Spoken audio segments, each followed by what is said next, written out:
নন্দীগ্রাম মার খাওয়ার ঠিক 7 দিনের মাথায় এবার কলকাতার সাঁতারগাছি থেকে গ্রেফতার করা হলো বিতর্কিত বিজেপি নেতা শুভেন্দু অধিকারীকে।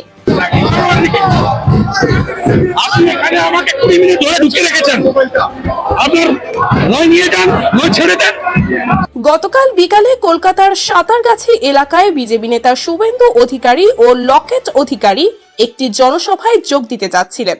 জনসভায় অংশগ্রহণ করতে যাওয়ার পথে কলকাতা পুলিশের বাধার সম্মুখীন হয় তারা।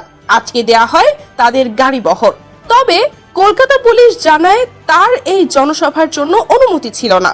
এই নিয়ে উত্তেজনা বাড়তে থাকে। আপনাকে আটক করা হচ্ছে, হাত দিচ্ছেন কেন?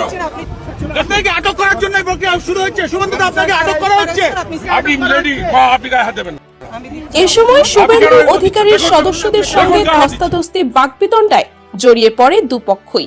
বিজেপি কর্মীরা শুভেন্দুর সমর্থনে স্লোগান দিতে থাকেন। পরিস্থিতি এতটাই উত্তপ্ত হয়ে ওঠে যে পুলিশকে শক্তি প্রয়োগ করতে হয়। কিছুক্ষণের মধ্যেই শুভেন্দুকে প্রিজন ভ্যানে তুলে নিয়ে যায় পুলিশ। এ সময় শুভেন্দু অধিকারী প্রিজন ভ্যানের ভেতরে জানালার বাইরে চিৎকার করে বলেন, আমরা শান্তিপূর্ণ সমাবেশ করতে চেয়েছিলাম, কিন্তু আমাকে টেনে হিচড়ে পুলিশের গাড়িতে তোলা হলো। অবৈধ শান্তিপূর্ণ আন্দোলন, 5 জন দেখা করতে চাইছিলাম স্বাস্থ্য ভবনে, দিল না, টেনে হিচড়ে গাড়িতে তুললো। টেনে হিচড়ে ভিড় করে এখানকার ডিসি, ঠিক আছে, লড়াই চলছে। এটা রাজনৈতিক প্রতিহিংসা। মুখ্যমন্ত্রী মমতা ব্যানার্জি আমাকে থামানোর চেষ্টা করছেন, কিন্তু আমি চুপ থাকবো না।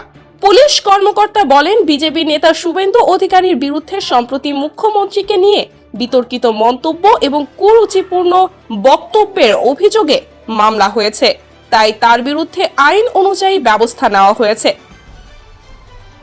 মূল বক্তব্য, নারদা এবং সারদা কেলেঙ্কারিতে অবিলম্বে শুভেন্দু অধিকারীকে গ্রেফতার করতে হবে। সম্প্রতি বিজেপি নেতা শুভেন্দু অধিকারী বাংলাদেশ নিয়ে যে সমস্ত উস্কানিমূলক কথাবার্তা বলেছেন, এতে করে ভারত বাংলাদেশের মধ্যে সৃষ্টি হয়েছে দূরত্ব, চির ধরেছে দুদেশের কূটনৈতিক সম্পর্কে। তার বিরুদ্ধে ব্যবস্থা নেওয়ার প্রয়োজন ছিল, এটাই মনে করেন সাধারণ জনতা। পশ্চিমবঙ্গের রাজনীতিতে শুভেন্দু অধিকারী একজন বিতর্কিত নাম।